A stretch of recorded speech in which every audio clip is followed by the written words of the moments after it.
हाँ, अब इसको एनालाइज करते हैं। Analysis of this formula, tan alpha equal to m1 minus m2, ये वाला फॉर्मूला। पहला case, if lines are parallel, अगर आपके लाइंस पैरेलल हुए तो आपका अल्फा 0 डिग्री हो जाएगा। तो आपका जो tan 0 degree equal to m1 minus m2 upon 1 plus m1 m2, तो 0 equal to m1 minus m2 implies m1 equal to m2। क्या मतलब हुआ इसका कि अगर दो लाइंस पैरेलल हैं तो उनके स्लोप्स इक्वल होंगे, यानी if two lines are parallel, इसका मतलब हो गया implies their slopes are equal।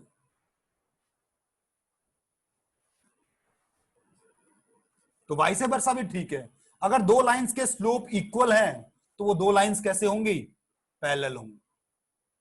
तो स्लोप का इक्वल होना लाइंस का पैरेलल होना, ठीक है ना, इंप्लाइज करता है। पहली चीज तो ये होगी, लाइंस आर पैरेलल।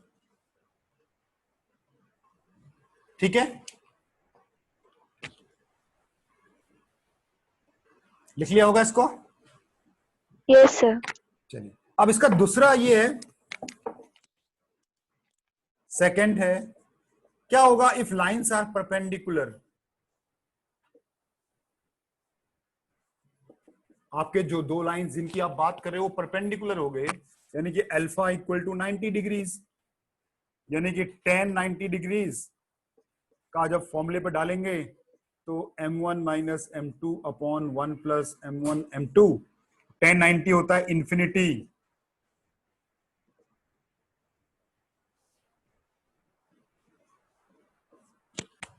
अब ये बताओ कोई भी एक्सप्रेशन इंफिनिटी रिजल्ट कब देता है, कोई भी एक्सप्रेशन का रिजल्ट इंफिनिटी कब होता है सर? जब डिनोमिनेटर 0 होता है। तो जब इसका डिनोमिनेटर 0 होता है। इसका मतलब क्या हुआ कि m1 m2 इक्वल टू -1, यानी परपेंडिकुलर की कंडीशन होगी ये।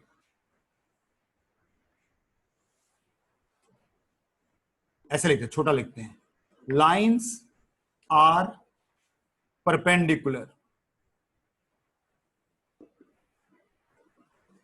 implies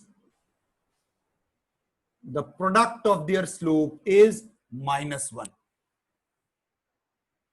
if the product of their slope, दो लाइंस के स्लोप का प्रोडक्ट अगर -1 आ गया, which implies that lines are perpendicular। एक सिचुएशन ऐसी भी होती है जहां ये फॉर्मूला फेल हो जाता है। In one situation the above formula fails, fail हो जाता है। कोई बता, सिर्फ एक सिचुएशन, हर जगह नहीं, सिर्फ एक सिचुएशन पर फेल। चलिए हम बताते हैं कब फेल होगा। प्रोडक्ट जीरो होने से बच्चे क्या फर्क पड़ता है, प्रोडक्ट जीरो होने से m1 m2 जीरो हो जाएगा तो नीचे तो 1 आएगा, कोई डिफाइंड ही तो हुआ वो चीज। मैं बताता हूं कब है। If any one of the two lines is parallel to y axis or perpendicular on x axis, दोनों एक ही चीज है, आपको पता ही है। y एक्सिस के पैरेलल होगा तो ऑटोमेटिकली x एक्सिस के परपेंडिकुलर होगा। अगर दोनों में से कोई भी लाइन x एक्सिस के परपेंडिकुलर हो गई तो ये फॉर्मूला काम नहीं करेगा। क्यों नहीं काम करेगा, कोई बता सकता है? सोच के बताओ जरा, दिमाग लगाओ, अलजेब्रा लगाओ। अगर कोई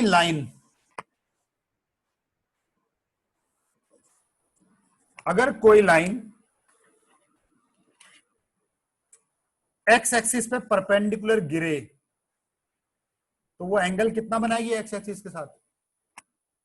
90 डिग्री का 90 एंगल। तो उसका स्लोप क्या होगा? tan 90। Undefined. और tan 90 कितना होता है? undefined, undefined. यानी कि जब स्लोप ही डिफाइंड नहीं है तो फॉर्मूले पे क्या डालोगे आप? इस फॉर्मूले को लगाने के लिए आप यहां कैलकुलेशन कर रहे हो, आप अरिथमेटिक लगा रहे हो। तो जब आपका डिफाइंड ही नहीं है तो यहां पुट क्या करोगे? अगर पुट क्या करोगे, इन्फिनिटी को कैलकुलेशन कर ही नहीं सकते, ये इनडिटर्मिनेंट फॉर्म बन जाएगा। समझो, याद करो, लिमिट्स में याद करो। मान लो सपोज करो m1, मान लो इन्फिनिटी का मतलब क्या हुआ है, ये इन्फिनिटी है, तो मान लो m1 इन्फिनिटी आ गया, तो infinity minus anything is infinity, और 1 इंटू इन्फिनिटी, तो इन्फिनिटी बाय इन्फिनिटी फॉर्म बन गया। क्या होता है infinity by infinity form? Indeterminate form. मतलब this formula can not be used to determine that particular value. अब आपको नया फॉर्मूला इसके लिए बनाना पड़ेगा। सही है? अच्छा, कोई मुझे बताएगा अगर दोनों लाइंस पैरेलल हो जाएंगे तो क्या होगा? दोनों लाइंस अगर पैरेलल हो जाएंगे तो क्या होगा?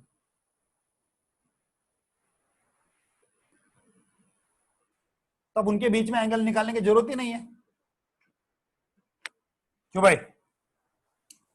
ये देखो, ये दूसरी लाइन है, ये दोनों लाइन कैसी होंगी आपस में? पैरेलल। तो पहले तो ज्योमेट्रिकली पता लग गया, अलजेब्रा करने की जरूरत ही नहीं है। तो two lines perpendicular to the same line are parallel to each other, therefore the angle between them is 0। एक लाइन पर, इसलिए any one of the two line, इसलिए मैंने लिखा any one of the two line. ठीक है ना?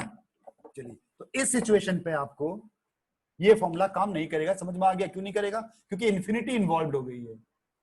इन्फिनिटी इन्वॉल्व होगी तो कैलकुलेशन नहीं कर सकते। जब ये राइट हैंड साइड कैलकुलेट नहीं होगा तो लेफ्ट हैंड साइड की वैल्यू कैसे निकालोगे? मतलब फॉर्मूला फेल। अब नया फॉर्मूला आपको बनाना पड़ेगा जड़ से। ठीक है ना? अच्छा, थोड़ा सा ऊपर बनाऊंगा, इसको मिटाऊंगा, है मेरे ख्याल से बन जाएगा इसी में, है? चलिए, बन जाएगा।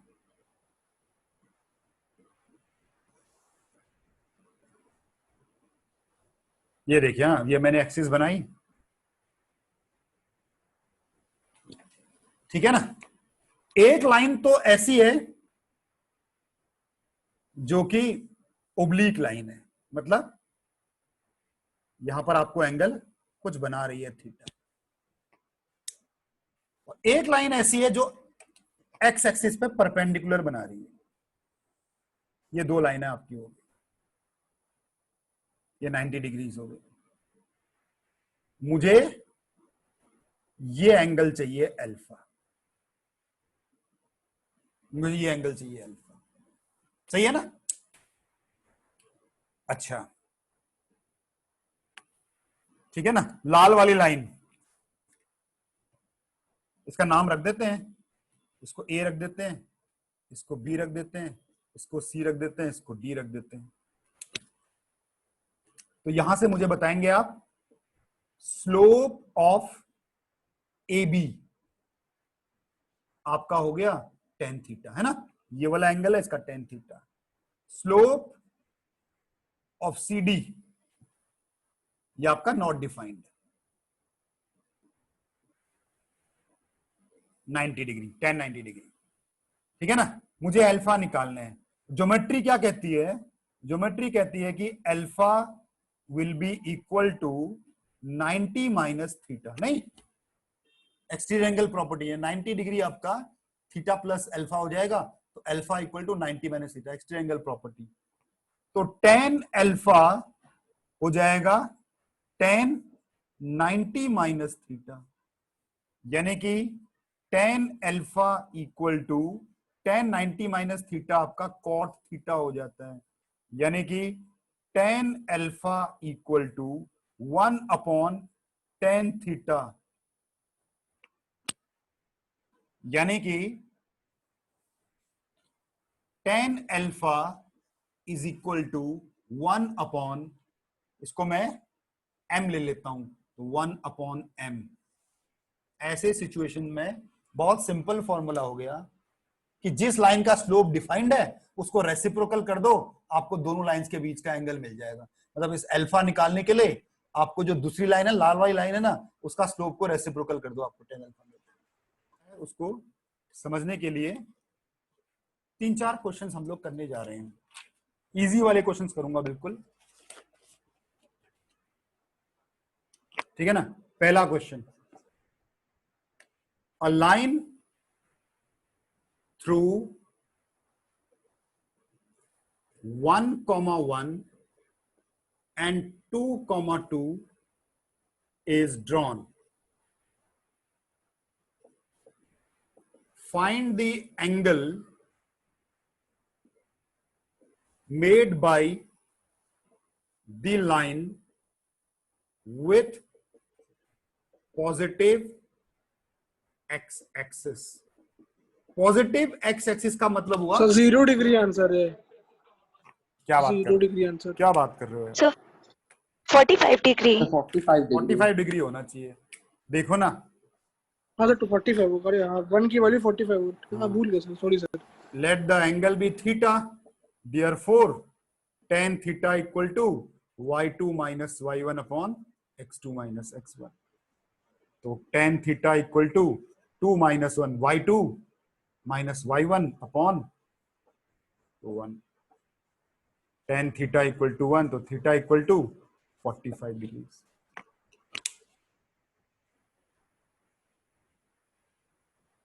सही है। अगला लिखिए फिर, बिठा दो क्या? सर एक ये- minute sir.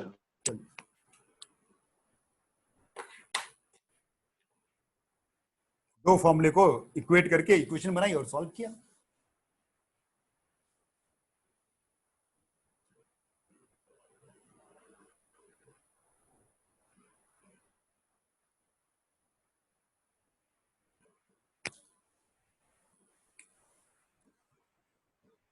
Yes Yes. Done sir. Second question करिए, फटाफट करिए। फाइंड द स्लोप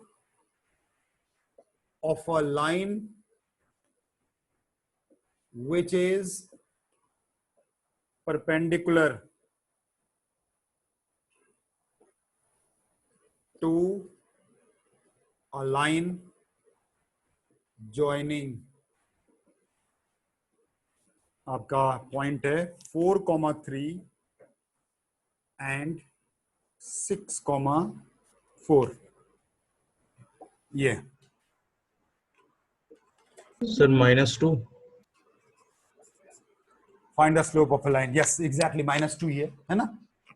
तो ये ऐसा है, आपके पास एक लाइन है 4,3 और 6,4 से पास होने वाली, कुछ नाम दे देते हैं इनका, ए और बी। आपको एक दूसरी लाइन चाहिए, इसका स्लोप चाहिए आपको, इसको m1 ले लेते हैं, ठीक है ना। इसको m1 ले लेते हैं, इसको ले लेते, इसका स्लोप को ले लेते हैं m2। m1 नहीं पता, m2 पता है। m2 की वैल्यू कैसे निकलेगी? y2 minus y1 upon x2 minus x1। तो 4 minus 3 upon 6 minus 4। तो m2 की वैल्यू आ गई 1/2। अब आपको पता है परपेंडिकुलर की कंडीशन क्या होती है, m1 m2 equal to -1। m1 की वैल्यू नहीं पता, m2 की वैल्यू 1/2 पता है, तो यहां से m1 की वैल्यू आ गई -2, तो दूसरी इस वाले की वैल्यू आ गई -2। यानी इस ब्लू कलर की लाइन की हेल्प से इस रेड कलर की लाइन का स्लोप निकाला है हमने। बहुत बार यूज करना पड़ेगा, मतलब ये जो कॉन्सेप्ट है आपको ये टिप्स में होना चाहिए, मतलब बिना पेन उठाए आप कर सको ऐसा होना चाहिए, ठीक है ना। बहुत वाइडली यूज्ड कॉन्सेप्ट है। यहाँ मोड नहीं लगाएंगे ना? नहीं यहां नहीं बचे, ये स्लोप में नहीं मोड लगाते हैं, केवल एंगल पे मोड लगाते हैं। वो भी एंगल इसलिए लगाते हैं, आपको बताया ना मैंने कि एंगल 2 आते हैं तो सभी सेम आंसर दें इसलिए। ओके सर, ठीक है ना। तो ये दूसरा भी हो गया, आसान था। तीसरा वाला थोड़ा सा टफ देते हैं। find the value of y if line segment joining 3 comma y and 2 comma 7 is parallel to line segment joining -1 comma 4 and 0 comma 6.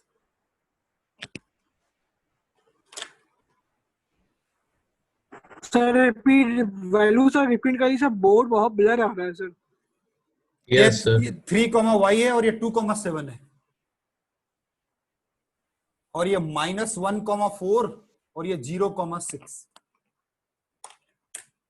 Sir, 9.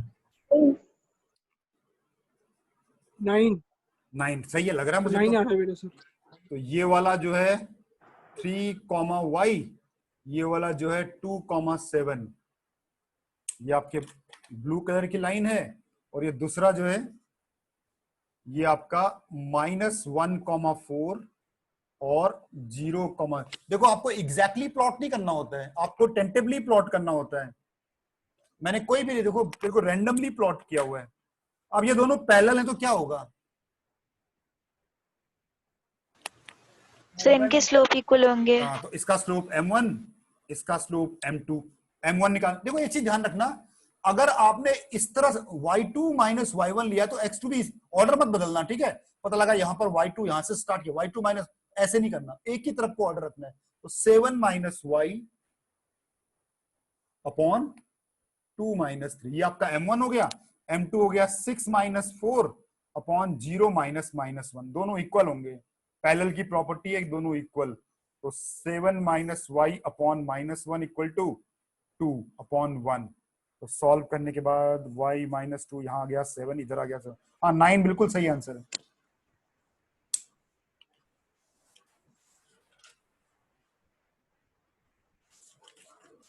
ठीक है ना?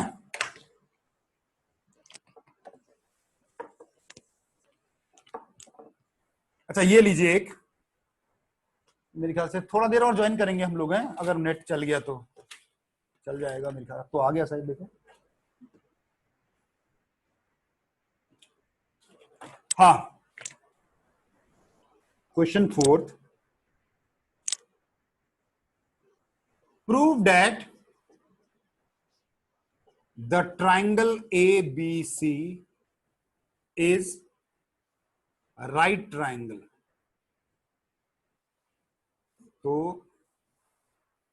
ABC, ए के पॉइंट में आपको दे देता हूं 4,3, बी के पॉइंट आपको दे देता हूं 6,4 और सी आपका है 5,6। आपको बताना है कि राइट ट्राइंगल है।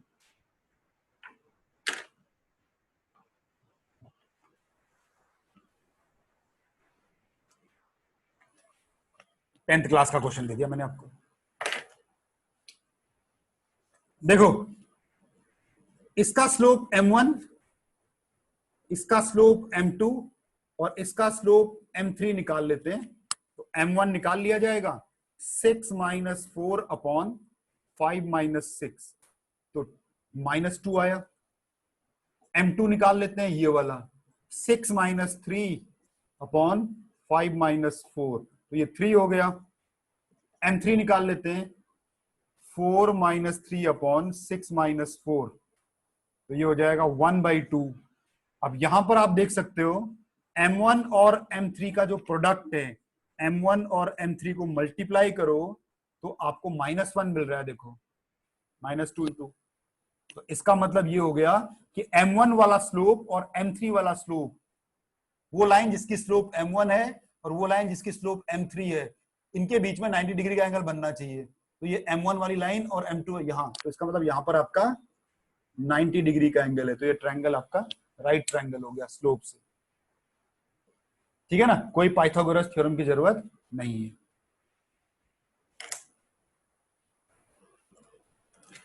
ठीक है ना? हाँ, सर रिफंड करना है सर? थोड़ा सा ज्वाइन कर लेंगे, थोड़ा सा ये कॉन्सेप्ट को निपटाएंगे पूरा, है ना। सर इसको हम लोग डिस्टेंस फॉर्मूला से भी प्रूव कर सकते थे। नहीं बच्चे, डिस्टेंस फॉर्मूला अब इतना आसान है तो डिस्टेंस फॉर्मूला कर तो सकते हैं, डिस्टेंस फॉर्मूला से भी कर सकते हैं, पाइथागोरस थ्योरम से। लेकिन डिस्टेंस फॉर्मूला 10th में, अब स्लोप आ गया ना, अब बहुत सारी चीजें जो हम लोग 10th में करते थे ना डिस्टेंस फॉर्मूले से, मतलब डिस्टेंस फॉर्मूला ऐसा है आप यूज अवॉइड करोगे, कभी नहीं यूज करोगे। जब तक कोई आपसे बोले ना जबरदस्ती, तब तक आप डिस्टेंस फॉर्मूला को अवॉइड करना है जितना हो सके, क्योंकि उसमें अंडर रूट आता है। ठीक है ना। अब आपके पास बेटर ऑप्शन है स्लोप यूज करना।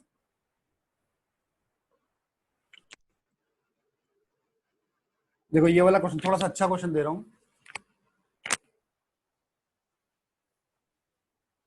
If the angle between two lines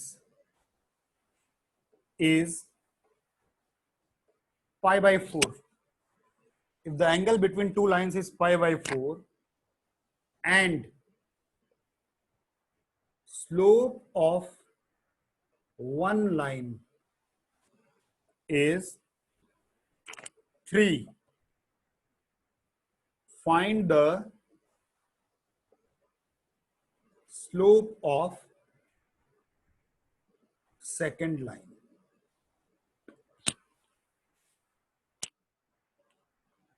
ठीक है ना। थोड़ा मैं आपको टाइम देता हूं इस पे, ट्राई करिए जरा। आज का जो कॉन्सेप्ट मैंने पढ़ाया था उसी पर बेस्ड है।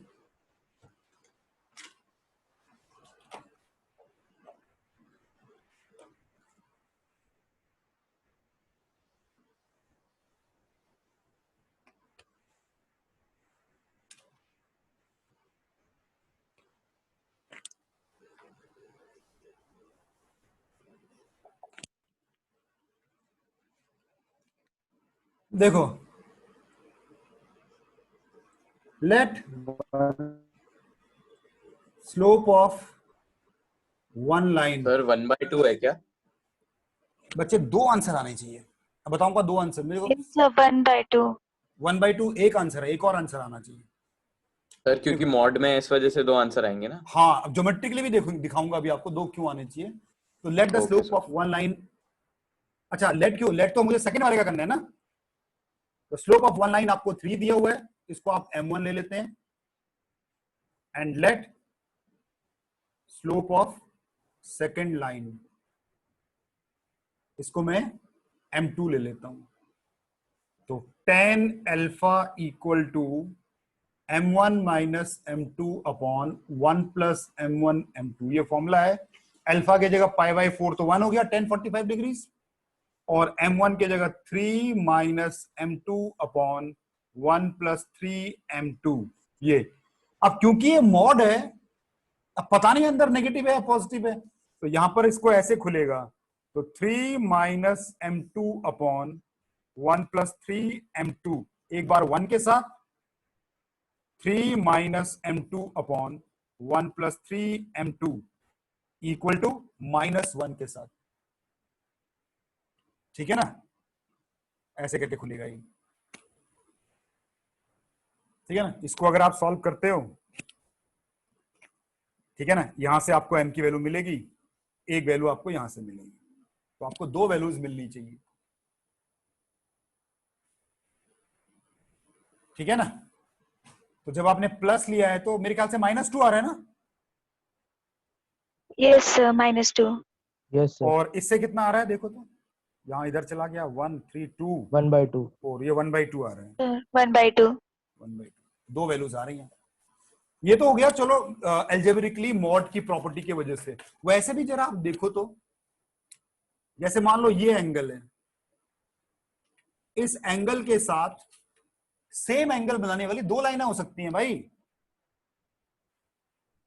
कैसे हो सकती हैं देखो, एक इसके नीचे ऐसे जाए, ये इनके बीच में ये एंगल कुछ हो सकता है, और सेम एंगल पे एक लाइन ऐसे भी तो हो सकती है ना, जो इसके ऐसे ऊपर जाए, ये भी तो एंगल अल्फा हो सकता है। तो इस लाल वाली लाइन के साथ ब्लैक वाला लाइन भी अल्फा एंगल बना रहा है, ब्लू वाली लाइन भी अल्फा एंगल बना रहा है, तो ये दोनों लाइंस का रिप्रेजेंटेशन होना चाहिए। तो यहां पर एक की स्लोप आ गई 2 -2 और एक की स्लोप आ गई -1/2।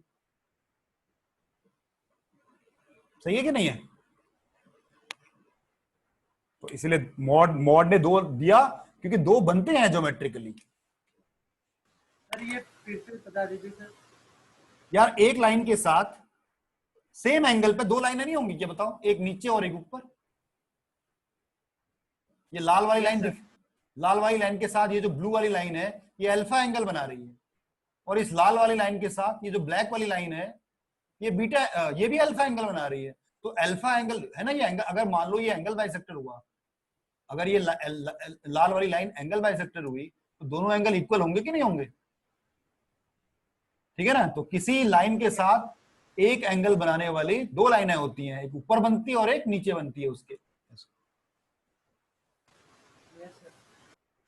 ठीक है ना?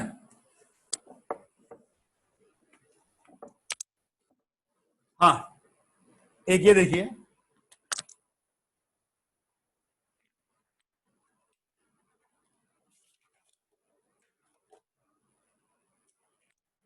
if points a आपका पॉइंट है a,0, b आपका पॉइंट है 0,b और c आपका पॉइंट है x, y are collinear, prove that x upon a plus y upon b is equal to 1। ये आपको प्रूव करना।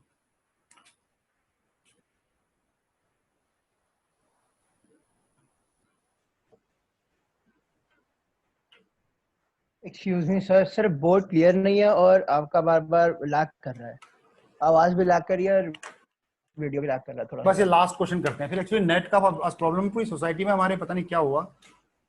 तो ये तो मोबाइल से चल रहा है, ये भी लगता है ऑलमोस्ट जाने ही वाला है, वाईफाई नहीं आ रहा है आज। तो इसी क्वेश्चन को करके फिर बंद कर देते हैं, ठीक है? इसी क्वेश्चन को। जी सर। सर इनके सबके स्लोप्स इक्वल होंगे?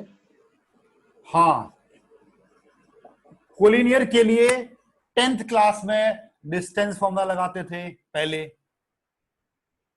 फिर हम लोग सेक्शन फॉर्मूला लगाते थे, फिर हम लोग एरिया ऑफ ट्रायंगल भी बनाते थे ना, एक एरिया ऑफ ट्रायंगल 0 करते थे कोलिनियर के लिए, याद आ रहा है 10th क्लास में? Yes sir.